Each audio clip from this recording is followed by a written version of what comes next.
অন্যরকম। কি কও? হ্যাঁ হ্যাঁ, মাটির যে একটা শিবার মধ্যে যে গাছগুলো পুঁতে শিবা থাকে, কারে কয়? শিকড়। শিকড়, হুম ওইটার যে একটা ঘেরান, হুম। মনে করো কাঁচামরিচ আর এই লাউ শাক মনে করো সিদ্ধ দিয়া ওই থেকে ধনে পাতা করে তুলে চটকায়া এক থাল ভাত খাওয়া যাবে। এগুলা এত এগুলা মজা। কি কত?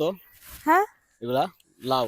এগুলো লাউ শাক, এগুলা খালি শাকই হইব, এগুলা এগুলো কোনো শাক লাউ মাছের। হইব না, এগুলা শাক হ্যাঁ বিক্রি করে এগুলো শুধু। শাক, আমি আগে ভাবতাম কি এগুলো মানে জাংলার মধ্যে হয় আমরা যে শাকগুলো কিনে খাই না, হুম শাক খাওয়ার জন্য আলাদা করে এই শাকগুলো মনে করেন বনে শুধু আগাগুলা কাইটা কাইটা নিয়ে যায় হুম হুম বিক্রি করে। বিশেষ করে না এমন একটা জায়গায় এসছি মানে হুম। যেখানে আমার জামাই ছোটবেলায় খেলতো, সেই জায়গায় এসেছি।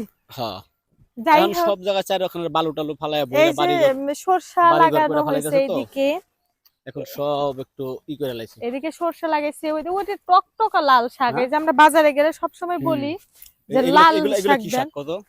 কোনগুলো? এগুলা এগুলা এগুলো এগুলো হচ্ছে সরষা, হ্যাঁ, সরষা শাক। সরিষা সরিষা সরষা শাক। সরিষা শাক। লাভ দাও। ওয়াইও হুম। আহারে এই যে শাকগুলো এত টেস্ট, কি শাকেরই? নুনতা শাক, হুম নুনতা শাক রে, এই শাকগুলো যে মজা হুম। খেতে। তাই তো কই হেরা কে লাগে শাকই করতেছে, এই যে হ্যাঁ গাইস এই শাকগুলো একদম পিওর। হ্যাঁ। ওই কি মাটি দিয়ে কি করতেছ আচ্ছা তুমি?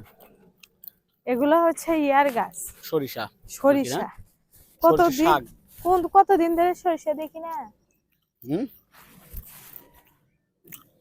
ফুল। প্রাকৃতিক সৌন্দর্য। এগুলো সরিষা হইব না, এগুলো শাক খাওয়ার শাক শাক শাক শাক এই যে বিক্রি দুই করার জন্য একটা বলছে। সরিষা, দুই একটা। আম্মু এদিকে আসো, এই যে আম্মু, এই যে লাল শাক। Love you. লাল শাক দেখো, লাল শাক। তোমার মেয়ে কিছুই বুঝে না, আসলে লাউ লাউ শাক দেখায়। লাল শাক একবার পিওর লাল শাক। এই শাকগুলা হুম মানে আমার বিয়স মানে যারা যারা আছে যারা ভিডিও দেখবে হুম। তারা খালি আফসোস করবে কি আফসোস করবো? যে এই জিনিসগুলো যদি পাইতাম, মানে গ্রামে যারা সামনে আছে তাদের তো আফসোস নাই, শহরে যারা থাকে তাদের জন্য আফসোস। এদিক এদিক ঘুরে কথা কইবো। মাশাআল্লাহ। ওদিক কহ। এই দেখো আমার আমার জামা আর এই হচ্ছে শাক হুম। Same same colour. নাইজেরা খুবই টাটকা। টাটকা তো বইলা, টাটকা টাটকা জিনিস, টাটকা খেত। শাক দেখে মাথা ওয়াও, নষ্ট। হ্যাঁ, মানে শাক দেখে মাথা নষ্ট না, পুরো আমি মানে ফিদা। তাল গাছগুলো পিছনে কি দেখা গেল? এগুলো হচ্ছে এই তাল হ্যাঁ? গাছগুলো আমি লাগাইছিলাম হুম আমার মায়ের পেটে যখন আসছিলাম। হুম। ওয়াও থ্যাংক ইউ, শাক উঠাইছো না। আহ ও বুঝে না, আমার মেয়ে গাইস বুঝতেছে না যে খালি পায়ে মাটির মধ্যে হাঁটতে হয়। হুম ওরে আমি কইলাম জুতাটা খুলে দি, তুমি খালি পায়ে হাঁটো দেখো ভালো লাগবে।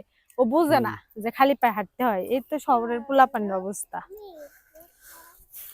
এখানে আমরা লাউ শাক দেখলাম, মূলা শাক, মূলার শাক দেখলাম, মূলা দেখলাম, ডাটা ফুলকপি, ডাটা শাক দেখছি, ফুলকপি দেখছি, আর কি সরিষা শাক, সরিষার শাক দেখছি, পালং শাক।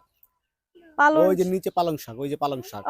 পালং শাক। আমরা ওই বাসা আসলে এইদিকে না হুম? পুকুর আছে। পুকুর না, এটা এটা চল হলো চল চল চল। খাল আর কি।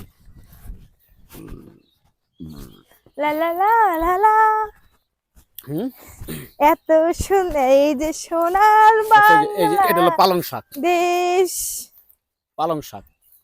ওয়াও ওয়াও, আমি খালি একটা করে পাতা ডলা দিই আর গেরান হুঙ্গি হুম। সেই সেই রান্না করে খাইতে পারতাম, কারণ আজকে তো আমরা থেকে যাব। আমি কিন্তু সাভারে আসছি আমার শ্বশুর বাড়িতে। হুম এখানে আপনার ভাইয়া এলাকার মধ্যে ঢুকছি একটু, মানে যেখানে একটু মানে গাছ ফল ফলান্তি আর কি হয়, সবজি টবজি হয়। এদিকে নিয়ে আসছে। চলো পানিতে যাই, কক্সবাজার আসছি না আম্মু? ইয়ে বলো, ইয়ে বলো, ইয়ে বলো না, ঢেউ তো আর মারলো না এই জন্য।